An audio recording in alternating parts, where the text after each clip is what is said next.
Okay, let's unpack this.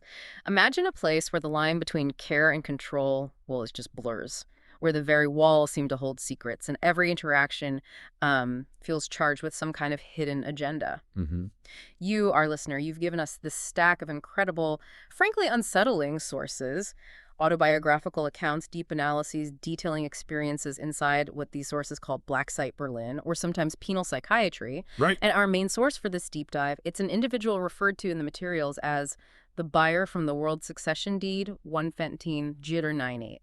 Their documented accounts are really central here. Understood. So our mission today is to really deep dive into these materials to try and understand what the buyer has meticulously documented within this institution, this conspiracy fact. Conspiracy facts. Yeah, that's the term used. Yeah. These sources, they present a truly chilling picture of daily life, the staff, the patients, and the alleged political and pharmaceutical agendas at play inside. And just to be clear, the sources, they describe this black site as much more than just a psychiatric facility, right? Oh, definitely. The buyer's accounts, they portray it as a disguised secret prison where the personnel, it's alleged, operate under the influence of an international deep state. Mm-hmm. And the sources suggest this involves elements acting for, well, German, American, and Russian states, orchestrating events to manipulate people, stop them from asserting certain international legal rights they believe they have. Precisely. So we're examining the occurrences and the observed facts as presented in these accounts, Yeah. which the buyer calls conspiracy facts. We'll dig into the, Yeah. the granular details of the buyer's experiences and the broader systemic issues described within Blacksite Berlin or penal psychiatry. Okay, let's start by setting the scene. What do the sources actually tell us about the physical environment, the living conditions inside this penal psychiatry? Well, the descriptions are stark, really stark. We learn about an old building built around 1880, apparently showing decades of neglect, cigarette smoke everywhere. Yeah. Like the smoking room yellowed walls, creaking old wooden furniture, even a flickering old CRT TV. But, beyond the physical decay, the facility is severely overpopulated. Overpopulated? How bad? Well, the sources indicate that in 2023, Blacksite Berlin officially had 549 beds, but actually housed 619 patients. Wow. Yeah, so this meant former three-person rooms were suddenly housing 5 patients, leading to just an extreme lack of personal space. 5 in a room meant for 3. Exactly. And the buyer really highlights this. They state that kennel dogs in Germany are legally required to have more space than these patients were getting. That comparison, wow, it certainly paints a vivid and pretty disturbing picture of the conditions. It does. Do the sources elaborate on what that overcrowding actually means beyond just the discomfort? Oh, absolutely. This constant lack of space reportedly forces the facility to, prematurely release highly dangerous individuals. We're talking sexual offenders, violent criminals, or sometimes even prevent their admission in the first place. So people who should be there aren't because there's no room. That's what the sources claim. Yeah. For instance, they mention one notorious Berlin gang member who was allegedly just not admitted because of overcrowding. And, he went unpunished. Which suggests, a real subversion of what the facility is supposed to be doing. It impacts public safety too, then. Exactly. It raises huge questions. Okay, so beyond the physical space, what about the overall atmosphere, the quality of life for the patients themselves? The sources describe something they call a right to neglect. A right to neglect. What does that mean? It means many patients are depicted as, living in squalor in their rooms, rarely practicing personal hygiene, emitting strong odors, often appearing heavily sedated, confused. Oh, man. And the buyer recounts being constantly bothered by this, whether it was in their own room or in the food line, common areas, everywhere. And the staff, the Flieger. The Flieger, that's the German term for nursing staff, they reportedly just disclaim responsibility. They assert patients have this right to neglect. So they just let it happen. Apparently. And you combine that with patients struggling on limited pocket money, about 120 euros a month. Many resort to scrounging for cigarette butts, re-rolling them, leading to, yellow-brown fingertips, dirty fingernails. Just adds to the picture of neglect. Given these conditions, okay, let's turn to the human element. The buyer's experiences, they seem largely defined by the other patients they encountered. Who were some of these individuals? What did the buyer observe? Yeah, the sources paint some really vivid and often terrifying portraits. The buyer's very first roommate was, according to the accounts, dubbed Psycho-Arab, described as the facility's most dangerous patient. Most dangerous. That's the claim.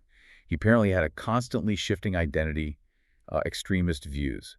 1 minute, a German neo-Nazi hating Jews, the next an Israeli Jew accusing the buyer of anti-Semitic remarks he himself had just made, even though he apparently had a Star of David tattooed on his arm. That sounds incredibly unstable and frightening. Extremely. He would scream at the ceiling, masturbate naked. The buyer recounts this terrifying incident in the smoking room, where this guy just burst in, let out this, primeval scream. Oh my God. Then self-inflicted a knockout blow to his own chin, and then punched a hole clean through the door, breaking his hand in the process. He knocked himself out. Apparently, and broke his hand punching the door. This actually provided a sort of temporary reprieve for the buyer, who shared a room with him for 4 months. A period described as constant escalating threats. 4 months sharing a room with someone described like that. It sounds like a perpetual nightmare. Personal safety must have been a constant concern. Absolutely. Mm-hmm. And the sources suggest the facility just allowed these situations to persist. Oh. There's a particularly harrowing account detailing an attempted sexual assault on the buyer. Oh, no. While sedated by psychopharmaceuticals, the buyer was woken by a sound to find an erect penis directly in front of their face. The attacker, described as a colossal man, a former street punk with homophobic tendencies. The buyer instinctively dove under the covers, and this desperate 20-minute struggle ensued. Using judo techniques, apparently, fighting to escape being overpowered. 20 minutes. That's terrifying. Eventually, the buyer broke free and escaped. But this incident, it led to the buyer shaving off 8 years of long hair, which had apparently been seen as feminine and becoming hypervigilant, locking their door and explicitly stating they felt they couldn't expect any help from staff, police, or the courts. That just highlights such a profound lack of security, of oversight. Completely. A feeling of total abandonment by the system meant to protect them. The isolation, the constant threat. It must have been overwhelming. What other unsettling characters or just bizarre events did the buyer encounter there? Well, the buyer describes numerous room changes, over 21 in total, mostly due to conflicts. 21 rooms. Yeah. There was someone called the Wild Foreign Legionnaire, described as the dangerous guy with a legion tattoo who constantly made these karate moves towards people's throats. He actually struck the buyer once, causing 2 weeks of pain, according to the account. Good grief. Then there was the GTA San Andreas player, a Polish patient who had apparently murdered his friend, believing he was being drugged for rape. And later, he attempted suicide multiple times while under the delusion that aliens were monitoring him. He even built a tinfoil helmet for protection. These patient narratives, they really do present an extreme picture. Were bizarre events like these just commonplace, according to the sources? Very much so, it seems. Yeah. The sources detail a fire incident. A large, obese Turkish patient apparently set his cell ablaze with a knife. With a knife? How? The source doesn't specify how, just that he used a knife to start it. It led to a full station evacuation out into the deep winter snow. One elderly patient, naked, caught mid-shower, reportedly froze outside for half an hour before someone gave him a thin shirt. Half an hour naked in the snow. That's awful. It's just awful. Another incident recounts a patient getting a shower head stuck anally in a wheelchair-accessible bathroom. A Flieger had to pull it out. You're kidding. Nope, it's in the accounts. And then in a rather shocking moment, a psychologist reportedly received a direct hit of feces to the face from a patient in isolation. What? Yeah. And the buyer states they actually congratulated the patient for it, calling it the best way to communicate with psychologists. Communication indeed. Wow. These incidents really highlight the volatility, but what about the staff? How do the sources describe their role in managing this? Or maybe exacerbating it? Well, this is where the alleged conspiracy facts become particularly stark, according to the buyer. The staff within Blacksite Berlin Penal Psychiatry are largely depicted as incompetent, corrupt, malicious, even psychologically disturbed themselves, acting as agents within a larger system. Okay, so not just neglectful, but actively participating in systemic abuse. That's a heavy claim. What specifics do the accounts offer? According to the buyer's accounts, yeah. The Flieger, the nurses, are described as incapable, failing at basic tasks like drawing blood, spending hours on their phones because of an unbelievably high sick leave rate. High sick leave, okay. But critically, they are presented as the enforcers of illegal forced medication. Groups of 9 Flieger holding patients down for injections, sometimes causing prolonged pain, even hitting nerves, the buyer claims. 9 staff members for 1 injection. That sounds excessive and potentially dangerous. It does. And they're also accused of open cruelty. Hmm. mocking patients, using isolation as punishment, and engaging in corruption, like smuggling forbidden items, alcohol, drugs, mobile phones for profit, or maybe in exchange for sexual favors. Smuggling by staff. That's a horrifying betrayal of trust, if true. What about the mental health professionals, the psychologists, psychiatrists? They are portrayed as even more central to this alleged system of control. Psychology itself is called a pseudoscience in the sources, claims that madness is not curable and therapy is basically voodoo. Strong word. Very. Psychologists are accused of being absolutely incapable, fabricating poisoning fantasies in patient reports, just to justify continued forced medication and incarceration. Fabricating reports. That's the allegation. Yeah. The sources claim they deliberately create environments designed to induce horror trips in patients. And moreover, they're accused of viewing the whole system as a business, enriching themselves and the pharmaceutical industry by prolonging patient stays, profiting from legal fees. And the deeper implication here, presented by the buyer, is that this isn't just individual bad apples, right? It's systemic, rooted in these larger political agendas. That's right. That's the core assertion. The sources claim these staff members are, quote, remotely controlled by an international deep state or secret service. Their actions are seen as part of a deliberate effort to achieve political objectives, like preventing the buyer from asserting their perceived international legal rights. The buyer believes their own incarceration, and their mother's, is part of an illegal plot. And acts of violence, like the buyer attacking a chief physician, how are those framed? They're depicted as being provoked by the system, provoked specifically to justify indefinite detention, to classify them as dangerous madmen. So the system creates the justification for its own actions. That's the picture painted. The legal system too judges, experts seen as complicit, psychiatric evaluations described as criminal, disparaging fantasy reports designed purely to prolong incarceration. It sounds like the entire system, as presented by the buyer, is, well, geared towards confinement and profit, not healing. That's the core claim coming from these sources, yes. The buyer's accounts allege financial mismanagement, something termed psychological greedflation. Staff are underutilized, apparently, yet the Blacksite keeps demanding more public funds, claiming staff shortages. A narrative supposedly spread by fake news media. According to the buyer, yes. And this is viewed as potential embezzlement of taxpayer money, all done under the guise of protecting citizens. Let's turn to one of the really significant aspects documented by the buyer, the role of drugs and medication. How do these sources describe their use and impact inside the facility? Well, drug use is depicted in two main ways. It's often a cause of incarceration in the first place, Right. but also a coping mechanism inside. Many patients are apparently in Blacksite Berlin penal psychiatry because of crimes committed while under the influence or due to drug-induced psychoses. Okay, like the example mentioned. Yeah, there's one patient mentioned, the werewolf von Berlin, who reportedly committed multiple murders during blackouts caused by mixing medication, alcohol, and street drugs. Wow. And then inside, patients also use illegal drugs, the ones allegedly smuggled in by staff for profit or favors, just to cope with the stress and boredom. So illicit drugs are part of the picture, but what about the prescribed medications? How are they used, and what effects do the sources attribute to them? The prescribed psychopharmaceuticals. The sources refer to them as zombie drugs, poison, even chemical torture. Strong language again. Extremely. The buyer recounts being deliberately poisoned and gassed with these substances in food, drinks, even through the air, they claim. Even after their formal forced medication supposedly ended. Gassed. How? The sources don't detail the mechanism, just the buyer's perception of being gassed. It's all perceived as a form of psychological torture, designed to provoke reactions that then justify prolonged detention.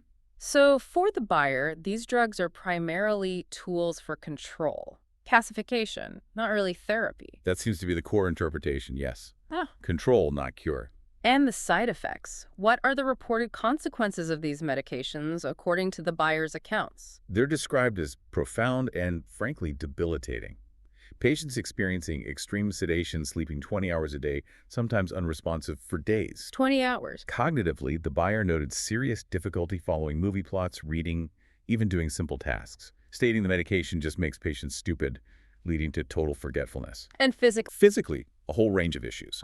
Uncontrolled drooling, severe internal restlessness, muscle cramps, restless leg syndrome, muscle wasting. Significant weight gain is mentioned too. The buyer apparently gained 10 kilograms, about 22 pounds annually for 4 years. developing what the buyer describes as a dung beetle figure. A dung beetle figure. That's quite an image. Any other severe effects mentioned? Yes, altered vision, epileptic seizures, agonizing eye spasms where the eyes roll upwards uncontrollably for hours, Huh? chronic digestive issues, and even Parkinsonism observed in other patients, causing severe tremors and potentially permanent nerve damage. This sounds horrific. What about the very personal impact on the buyer themselves? A really significant side effect reported by the buyer is impotence and loss of libido, described bluntly as chemical castration. Chemical castration as a side effect. Yes. While the sources mention some actual sexual offenders are given chemical castration injections as a primary treatment, the buyer states this loss of function was purely a side effect of their own medication regimen. The sources also mention other effects, like breast growth and body hair loss in male patients from such injections, which again reinforces this theme of the system exerting control over physical autonomy. So the motivation for the medication, as interpreted by the buyer and presented in these sources, is squarely control, not cure. That's absolutely the key takeaway from these accounts. The buyer views these medications not as curing any underlying madness, but merely sedating patients, making them inactive, maybe less dangerous in the short term, but certainly not less crazy. Right. And the long-term, often indefinite administration, that's seen as an admission of their total ineffectiveness as a real cure, and even framed as human experimentation benefiting the pharmaceutical industry and the psychologists involved. And if patients complain about feeling poisoned, Then those complaints are often dismissed by psychologists as simply delusional fantasies, which then tragically become grounds for further forced medication or prolonged detention. It creates this awful, self-perpetuating cycle of control. wow. What a challenging deep dive into these accounts from Blacksite Berlin or Penal Psychiatry. The buyer's experiences, they paint such a vivid, disturbing picture. An institution where personal safety, dignity, even sanity seem constantly under threat, Yeah. and where the staff and the systems themselves are described as complicit in this far-reaching, manipulative agenda. Indeed. These documented occurrences, as presented, they certainly provide a stark view. We've explored these patient narratives of extreme behavior, systemic neglect, and a staff portrayed as, well, incompetent, cruel, and corrupt. And we've delved into the really profound impact of medications, described as chemical control, and this pervasive influence of what the sources call an international deep state, allegedly orchestrating events for political and financial gain. It really leaves you with a lot to consider. The sheer detail in these accounts, the consistency of these conspiracy facts as the buyer presents them, it forces us to confront some tough questions, doesn't it, about accountability, the nature of institutional power, and how easily individual autonomy can be eroded in these kinds of environments. It really does. And this raises an important question, I think, for you, the listener. In a world where you encounter such complex, interwoven accounts of systemic control, like the ones presented by the buyer here, how do we discern the mechanisms of influence actually at play? And maybe what responsibility do we have to look beyond just the surface of official narratives? That is a powerful thought to leave you with. Thank you for joining us on this deep dive into the documented realities, as presented in these sources, of Blacksite Berlin Penal Psychiatry. We're definitely left with a stark reminder of the hidden complexities within our systems and the profound impact they can have on individual lives.